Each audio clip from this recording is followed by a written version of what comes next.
السلام عليكم ورحمة الله وبركاته. تغذية البلبل العراقي بشهر الواحد. احنا ليش حددنا شهر الواحد بالذات؟ يعتبر شهر الواحد أبرد شهر بالعراق. لهذا السبب يحتاج البلبل العراقي إلى نظام غذائي ينطيه طاقة ودفء حتى يعوضه اللي فقده بهذا الشهر، وأكيد مع التركيز على الفيتامينات حتى نقوي مناعة البلبل عن الأمراض.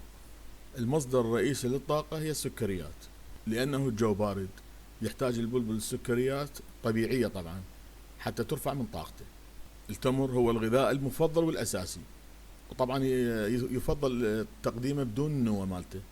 هذا كلش راقي للبلبل، ينطيه سعرات حرارية عالية كلش. بالنسبة للفواكه، التفاح لأنه مصدر ممتاز للألياف. الموز هم عندكم، الموز ينطيه طاقة فورية. العنب إذا توفر يحب البلبل كلش. بالنسبة للحمضيات، أنا أفضل وعن تجربة شخصية يعني قطعة صغيرة كل أسبوع تنطيه حتى ترفع من مناعة الفيتامين سي عنده. بس البروتين ضروري كلش بالنسبة للبلبل حتى يقوي الجسم مالته ويبني الريش بناء صحيح. قطعة صغيرة من البيض السلق تنطيه بياض وصفار تخليله، ويفضل ورا ساعتين تشيلها، اللي يعني اللي زود من عندها تشيلها ورا ساعتين، لانه اذا تبقى لا تضره ما تنفعه لان تفسد وينضر من عندها البلبل. المكسرات المطحونة مثل الجوز اللوز، بس على شرط انه يكون يعني غير مملح، هذا كلش يعني ينطي بروتين للبلبل. وخلطات التدفئة الخاصة، مثل شنو يعني خلطات التدفئة الخاصة؟ هواي اكو جماعة جاي يعرضون على النت، يعرضون خلطات مثلا يابا هاي خلطة للبلبل انه هاي تدفي البلبل بالشتاء او هالشكل. هاي انت شوف بعد حسب تجربتك الخاصة، مثلا شنو تريد تاخذ لمنين تشتري لمنين تعطيه، بعد انت وقناعتك. انا بالنسبة لي يعني ما اروح اروج الشخص واقول لك اخذ من فلان او فلان، انا الخلطة اللي اسويها عندي خلطة خاصة هي اللي جاي استخدمها. قطرة من العسل الطبيعي اذا متوفر تخليها بالمشربة مال البلبل، هاي اسبوعيا طبعا، لان هاي كلش راقية ترفع من مناعة الطير، وهذا مضاد حيوي طبيعي.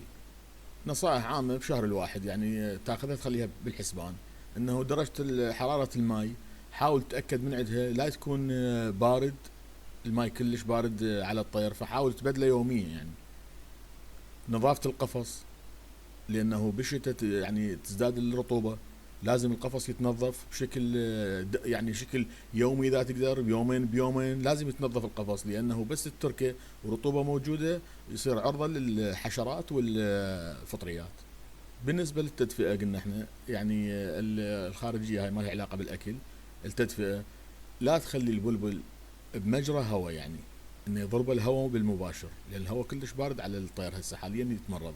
واذا عندكم مثلا اكو طيور باقفاص خارجيه مثل المحميات، حاول تغطي القفص بالليل بقطعه قماش يعني تصير ثخينه، مثلا بطانيه قديمه، مثلا شرشف ثخين، تخلي بس فتحه للتنفس للطير، والصبح تشيلها على مود ضرب الشمس.